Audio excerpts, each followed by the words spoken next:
आपल्या शाळेमध्ये स्थापन झालेला आहे। त्याचे अध्यक्ष विशाल रामलाल नागोसे वनमंत्री आहे शाळेचा, आज त्याचा अध्यक्ष आहे। त्यामुळे टाळ्या वाजवून आपल्याला स्वागत करायचं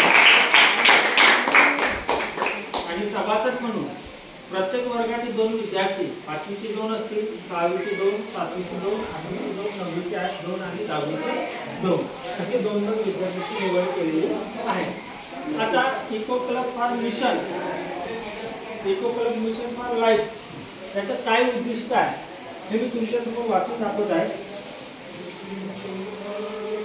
जसं आहे, निरोगी जीवनशैली टिकवून ठेवणे, आरोग्यमय जीवनात प्रोत्साहित करणे आणि शाश्वत विकासासाठी जीवनमान उंचावणे। म्हणजे आपलं आरोग्य जीवनमय असायला पाहिजे, आरोग्यदायी असायला पाहिजे आपलं जीवन, त्यासाठी स्वच्छता फार आवश्यक आहे।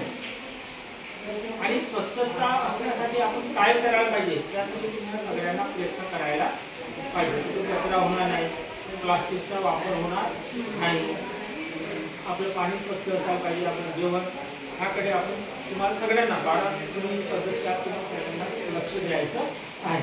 त्यानंतर दुसरं उद्दिष्ट आहे शाश्वत अन्न प्रणालीचा अवलंब करणे, अन्नाची नासाडी कमी करणे, हरितगृह वायू उत्सर्जन कमी करणे। अन्नाची नासाडी कमी करणे म्हणजे काय की जे विद्यार्थी आपले दोनच्या सुट्टीमध्ये जेवण घेतात, आपल्याला जेवढं लागते तेवढंच आपण द्यायला पाहिजे। त्यातून घेणे, त्या खिडकीतून बाहेरून खाली फेकणे असे होतात प्रकार आपल्याकडे होतात की नाही, तर त्याच्यावर तुम्हाला त्यांना नसेल लागेल तर कमी घ्या। आता हरितगृह वायू उत्सर्जन कमी करणे म्हणजे काय करणे, CO2चा कमीत कमी प्रसार वातावरणामध्ये व्हायला पाहिजे। हरितगृह वायू कोणता आहे, CO2 आहे, कार्बन डायऑक्साईड आहे, तुम्हाला माहित आहे, 9वी-10वीची मुले काय त्यांना माहित आहे, CO2 वायू हा हरितगृह वायू आहे। त्याच्यामुळे आपल्या टेम्परेचर वाढत आहे, म्हणजे दिवसेंदिवस पृथ्वीचं वातावरण टेम्परेचर वाढत आहे आणि त्याच्यामुळे वैश्विक उष्णतेसारखी समस्या आज निर्माण झालेल्या आहेत। ते कसं कमी करता येईल, प्रदूषण कसं कमी करता येईल त्यावर तुम्हाला मुलांना सांगायचं आहे।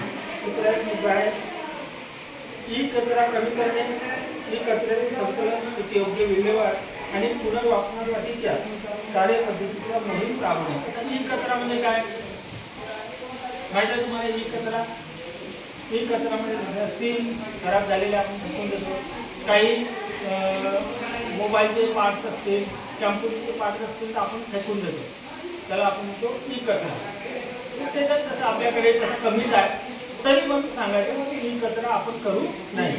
चौथा मुद्दा आहे कचरा कमी करणे, 3R बाबतची कृती करणे, कचरा कमी करणे, पुनर्वापर आणि कचरा पुनर्वापराला प्रोत्साहन देणे। म्हणजे काय की 3R म्हणजे काय,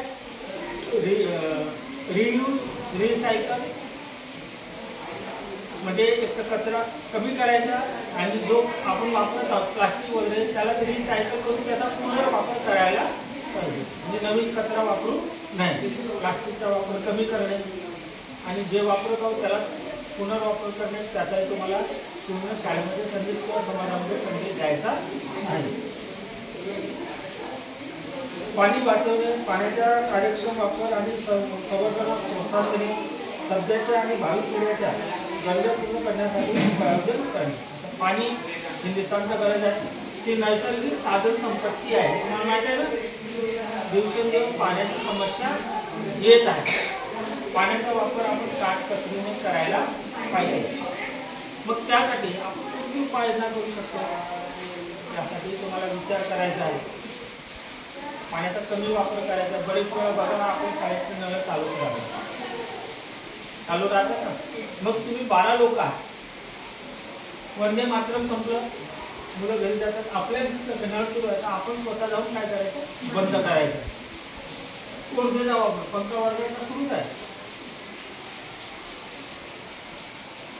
मग आपण जर मागं राहिलो, कॅप्टननं नाही दिलं लक्ष, उपकॅप्टन नाही दिलं तर आपण जाऊन पंखा बंद करायला पाहिजे। आपल्याला असं वाटतं की कधी कधी काय होतं की शाळेचे लोक बिल भरतात ना, सर भरतात ना बिल, आपल्याला काय, पण बिल भरण्याचा तो मुद्दा नाही, ऊर्जेचा आपण अति वापर केला तर लोड शेडिंगला बळी पडावं लागणार आहे. आपल्याला घरी मग संध्याकाळी गेल्यावर लाईट राहणार नाही. मग जेवढा आपण ऊर्जेचा वापर कमी करू, आवश्यक तेवढ्याच करू, तर आपल्याला घरी अभ्यास करायला संध्याकाळी वीज मिळेल ना, मिळेल का नाही? नाही तर मग शाळेतले विद्युत सुरू आहे, इकडे ऊर्जा खर्च होत आहे, संध्याकाळी आपण घरी जाऊन